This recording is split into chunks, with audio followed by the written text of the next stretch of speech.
გამარჯობა, ეს არის გადაცემა გვერდიდან და მე ვარ დავით კალანდია.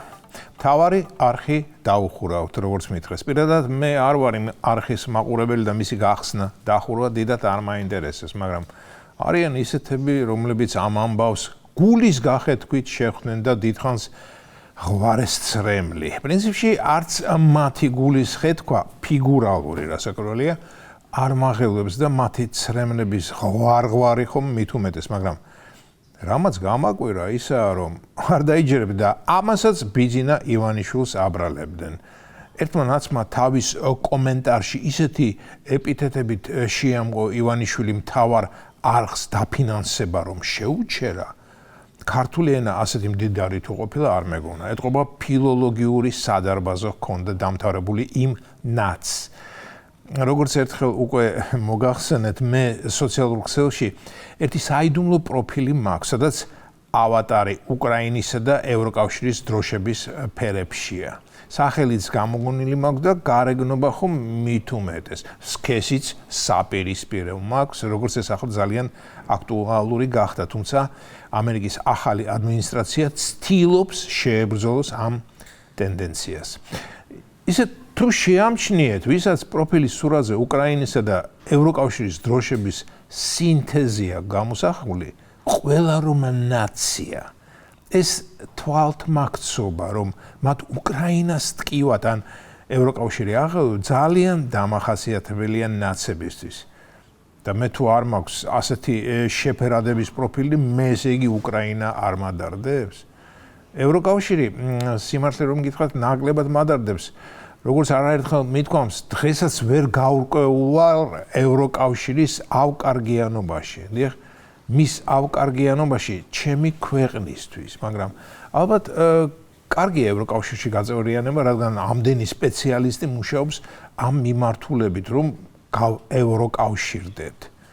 ის სპეციალისტები ჩემზე გაცილებით უფრო გათვითცნობიერებულნი უნდა იყვნენ ამ საკითხში და ალბათ დარწმუნებით იციან, რომ ევროკავშირის წევრობა მოგცემს ტკბილს თუ ვეძებთ გემოვნებასა.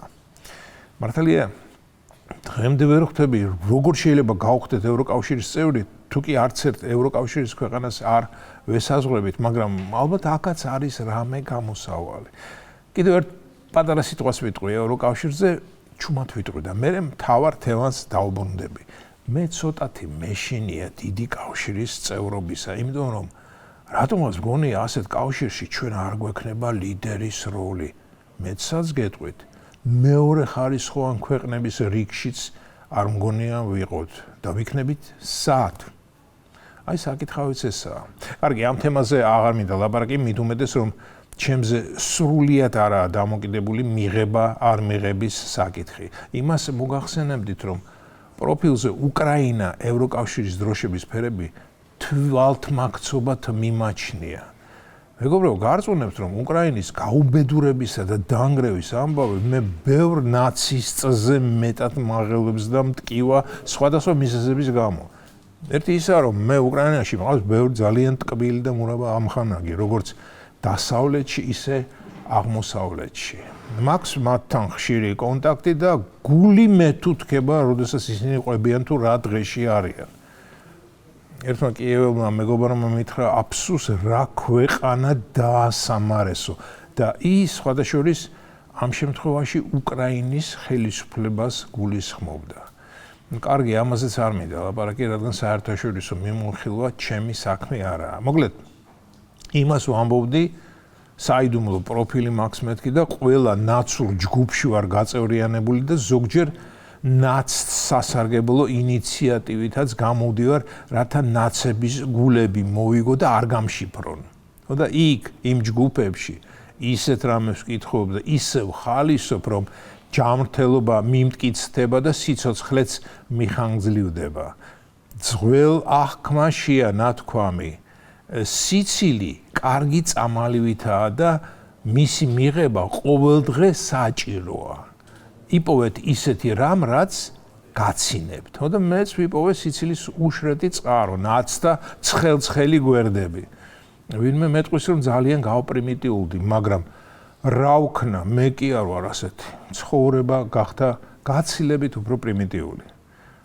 აუ მიდი და ნუ გაიცინებ, როდესაც მთავარი არხის დახურვას ისევ ივანიშვილს აბრალებენ, ხო და ჩემი კომენტარი დავტოვე იქ, ვთქვი რომ ევროკავშირის ურსულამ უნდა აიძულოს ბიძინა ივანიშვილი, რათა მან დააფინანსოს ყველა მოწინავე ოპოზიციური ტელეარხი. და თქვენ წარმოგიდგენიათ, იმდენი მოწონება და დადებითი კომენტარი დავიმსახურე, რომ მე რამდენად ვაღიარებ. ნაცებს არაფერი ეშველებათ, მეგობრებო. ვეჭობ ვერც ელექტროშოკური თერაპია უშველით მათ. ეს იყო გადაცემა გვერდიდან და მე ვარ დავით კალანდია.